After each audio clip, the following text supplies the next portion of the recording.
Hello and welcome into this week's RNN Diecast review right here on Racing News Now. As always, I'm your host, Garth Allen. Thank you once again for joining me today. If this is your first time catching a Racing News Now video, consider going down below to hit that subscribe button and ring the bell for notifications so you don't miss a thing going forward from RNN. On this week's Diecast review, Jacob, you got it right last week in your guess. As you can see in the title, it is Erik Jones Darlington win from 2019. I feel like this one's probably pretty self-explanatory in terms of what we had last week. Not much of a surprise here. So let's go ahead and take a look at the box. Nothing out of the ordinary here with the Elite box, your standard Elite window box as the screws go rattling around everywhere in there. And 203 of these were made in the Elite for the Erik Jones Darlington win. Nothing out of the ordinary in the box. Cup Series race winner sticker, the generic Elite COA, as well as the race detail card. Erik Jones Bojangles Southern 500 winner, September 1st, 2019, started 15th and led 79 laps on his way to his first Southern 500 victory. On the back, Jones scores a throwback win at Darlington. You can pause to read that if you want to. All right, on to the car here. Real good looking car here. Really digging this car. Lionel knocked it out of the park here. There are a couple gripes I have on here, though, and we will get to those. On the nose, a few pieces of tape there. Definitely some rubber buildup there within the grille. You can't really see it in the paint scheme because it is black and then a dark red. You might be able to see a little bit in the red, but definitely can't see any in the black. Toyota Camry number 20 and Joe Gibbs Racing, a few contingency sponsors on either side as well.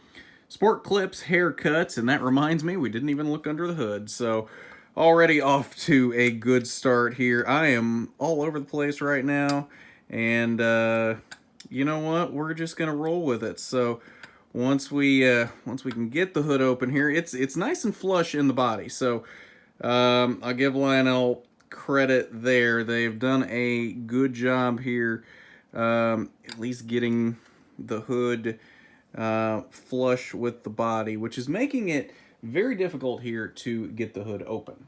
Aha, we now have it. But because it's a Toyota, the hood doesn't open a lot. It opens more than the Chevys do. Mobil 1 and Toyota under the hood. Take a look at the Elite engine detail if we can get any kind of light in there. All right, back to your regularly scheduled programming. A little bit of confetti on the hood. SportClips haircuts with some checkered flags there. Monster Energy and Toyota across the windshield banner with a little bit of confetti there as well. Number 20 on the roof. Roof flaps kind of function. This one, aha, there we go. Got that one to come out. This one, for whatever reason, will not go back in flush. It has to sit out like that. And it's something here on the driver's side of this roof flap for whatever reason, because the passenger side sits in better than the driver's side does, but for whatever reason will not sit in all the way. Jones on the back window with more confetti. I'm surprised they actually put the DIN number in the back with this one with all the confetti on the back window. It is DIN number 192. You can kind of see it in there. Help a Hero on the deck lid. Take a look at the fuel cell detail if we can get any kind of light in there. I don't think there's any light in there at all. Down the driver's side, definitely some markings here on the left front tire. Contingency sponsors, NASCAR race car, cloth window net, Erik Jones, one winner sticker, Toyota, and JD Gibbs on the B post. A few sponsors in front of the rear wheel, as well as number 20, DeWalt on the C post, SportClips haircuts, Research Fine Foods, and American Ethanol ring back here on the quarter panel.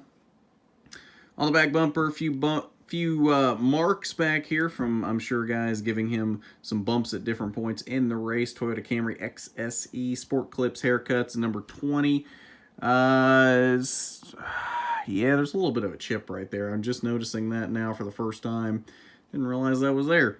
SportClips does not look level either, and I think... Ooh, yeah, look at all the, like, here under the flap, look at all of that. That looks pretty bad, not gonna lie. That does look pretty bad up here right there between Camry and SportClips, that little fold in the back bumper. The The wrap did not really sit well there. It does not look good. Down the passenger side, a little bit of confetti made it to this side, but otherwise fairly clean on this side. But that's your look at Erik Jones Darlington winner from 2019. Good looking car. Definitely one you want to add to your collection. Remember, results may vary just because my diecast has a roof flap that doesn't sit in all the way and it's got a few chips here and there. It does not mean that your diecast will look that way either. But again, Lionel's quality control can be hit or miss sometimes. So chances are you'll get a really good looking diecast that doesn't have any of those issues. But there are a few out there, like the one I got, that does have a few issues like that. So keep that in mind, but it is a good looking car nonetheless. And I think definitely something that I think could fit in a lot of people's collections. And I think if you want it, you definitely better snag it up now. I can't imagine there's too terribly many of these out there, so snag it up while you can. Highlights from Tuesday's NASCAR Heat 4 stream coming up on Saturday. And then NASCAR Thunder 2004 Career Mode, our first live stream of that. Highlights coming up on Sunday. Next week's diecast review. Honestly, have no idea what that's going to be yet.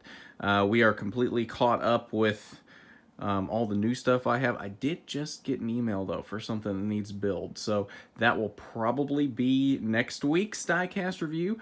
So if you know what came in on a recent shipment and what is shipping right now, leave your guesses down below. Good chance it's going to be something that literally is just starting to ship right now from Lionel. So keep that in mind as to what that might be next week, and leave your guesses down below in the comments. But I think that's going to do it for us. And I'm still forgetting, thank you to our regional manager, William Holmes, for your contribution. It is very much appreciated and definitely very helpful here at RNN. If you want to be a patron as well, hit that link down below in the description, patreon.com/racingnews. Now, it's definitely appreciated. Tiers as low as $1, so it doesn't take much to contribute and help us here at RNN, and it will definitely be very helpful once we get real racing back on the track and we're able to start giving you coverage from the track again here, hopefully very, very soon, sounding like within the next month or so here. So fingers crossed on that. But if you haven't done it already, you need to go down below, hit that subscribe button, ring the bell for notifications so you don't miss a thing going forward from RNN. While you're down there, I want you to hit that big thumbs up button if you like the video. It is much appreciated when you do. But at that, this has been the RNN Diecast Review. I'm Garth Allen for Racing News Now.